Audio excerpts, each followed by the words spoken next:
Signing the World Series, it's a great opportunity for me to get back on TV, show everybody, across the nation what I can do. A lot of my fights, they haven't been televised, so I've got a lot of great performances that nobody's really seen. So this is going to be a chance to showcase, my talent and my skills and where I've come, since I started. I'm flying my dad out to the fight in Florida. He's made almost every fight. Him and my mom have made about every fight except for maybe 2.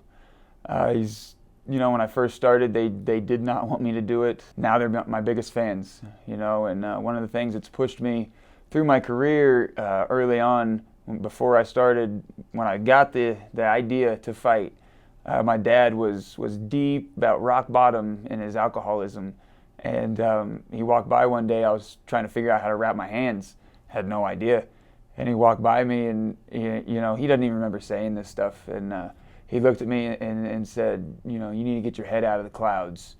And that just stuck. It's still stuck with me since that. And he's cleaned up. He's been sober for a couple of years now. And we've talked about it. And it's still one of those driving factors that keeps me going. That one time, that one person said something, and now I've changed their mind. I've changed their opinion from thinking that I can't do this. Now they think that I can do anything.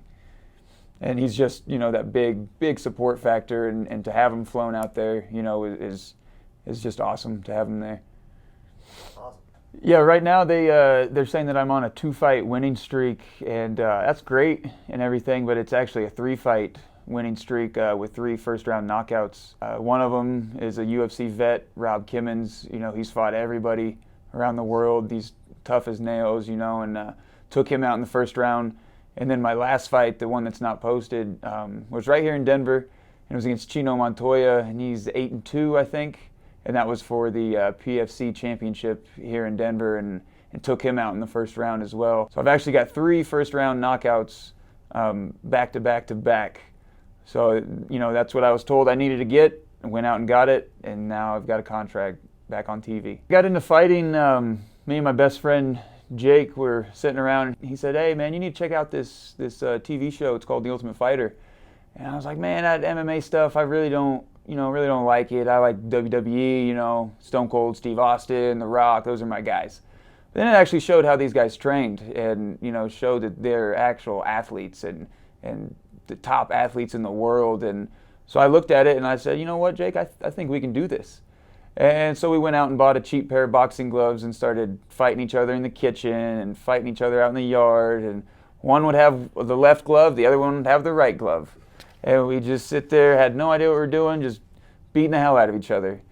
And less than a week later, I found a website that had fighter application on it for this promotion down in Oklahoma. And so I got on there and I lied. I'd been training boxing, kickboxing, jiu-jitsu, wrestling. I had this coach, that coach. Couldn't even tell you where a gym was. They called me back the next day and say, "Hey, you want to fight this Saturday? We got a pro fight set up for you. Pay you $300 to show up and $300 to win." Like $600?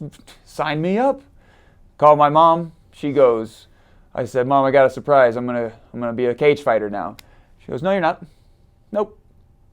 She wasn't having it. Called my dad. He said, I said, "Dad, I got great news." He goes, "What, you get a job?" I said, "Yeah, kinda." And so I had to find a coach. And so I called this guy that I knew that boxed when he was in his, 20s. And I said, "Mark, I need to get a crash course in boxing." And he goes, "Tyler, what did you do?" I said, "I signed up for a cage fight this weekend." And he goes, "Tyler, are you fucking stupid? These guys are trained professionals. They're going to rip you apart." "Okay, come on over. I'll back out the Corvette and the Harley, and we'll get to training in the garage." And so that was our gym. And went out a couple days later, and I'm left-handed, and he wouldn't coach me left-handed. He hated lefties. So I had to be right-handed. I didn't know any better. So I go out there, and I'm right-handed, and I'm 20 years old, and I got matched up against a 35-year-old who, when he was in college, he was like a JUCO national champ or something like that, and I never wrestled a day in my life, except for WWE style. That doesn't work in the cage. So I go out and I lose a split decision, gave the guy a tough fight, gave him a concussion. He didn't recognize me after the fight. I went up to him, went up to him after the fight, said, "Great fight, man," and shook his hand. And then as I was walking away, I heard him turn around and go, who was that? Who was that? And they're like, that's the guy you just fought. So I lost the split decision, and then the next month they gave me the rematch, and I came back and knocked him out. Left-handed, came back, knocked him out in the first round. And that was July 14th of 2006 is when I first started my career. Feelings and the emotions that were going through my head when I got to that first venue, that first fight, it was crazy. It was just pure pandemonium. I thought I was going to get my own locker room and get catered everything. I thought I was big time already. No, they threw all the fighters in one basement, and you just got to pick your spot where to warm up. And so me and Jake, we pick our spot over here, out away from everybody else. And then all of a sudden, I look over, and there's this big dude over there, and he is legit kicking a concrete pillar. No shin pads, no nothing. Kicking the shit out of this pillar. And I look over at Jake, and I'm thinking, Jake, what do we sign up for here, man? We've got a jump rope. Like, that's all we brought. We have a jump rope. And so we see that. Jake goes out first, and he gets caught in an arm bar, and he doesn't get hurt, but I see that. I'm just like, dang, maybe this isn't for us. And I go out and I lose that split decision, and right before I was walking out to the cage, they actually had you ride up this janky elevator with your opponent in the same elevator. So you have to sit there and kind of, give your mean face and all that. And as I'm walking to the cage, I don't think I was ever as scared at that moment than I ever have been in my entire life. But as soon as that bell rang, it all went away. I knew this is it. I had my chance to run, but they just locked me in the cage and the bell rang, so I better fight. And just the roller coaster of emotions at that first fight was something I'll never forget, and just a crazy, crazy experience. The worst injury that's ever happened to me, really in fighting, I haven't had a lot of injuries, just the cuts, here and there, a couple, banged up knees and everything like that, but really no real existing injuries. When I was in high school, though, I got horse collar tackled a couple times in football. And that's where they grab you by the back of the shirt and yank you down. And it actually ended Bo Jackson's career. He got tackled like that, and it messed his hip up.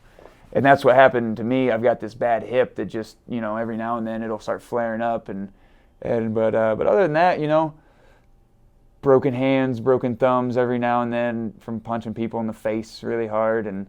But those are self-imposed, so I can take those. But nobody's ever really, other than a couple black eyes and bumps and bruises, stayed pretty healthy throughout this 7-year run. It's not really an injury, but it's a time where I don't remember what happened.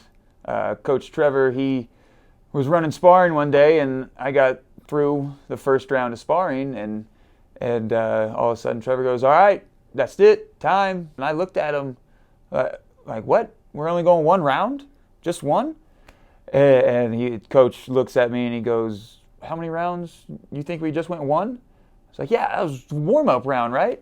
He's like, "Tyler, we just went 4 or 5 rounds." And apparently I had gotten punched by this big old 220-pound heavyweight, and he had pinned me up against a wall and smashed my head up against the wall with his punch. And I blacked out after that. I have little still images of beating up people that day. I just remember somebody being very, very bloody, and then all of a sudden it was over. Apparently I went 4 rounds. I thought I only went 1. So, maybe it's good and bad. I can get rocked like that and still keep fighting and not let anybody know that I'm hurt.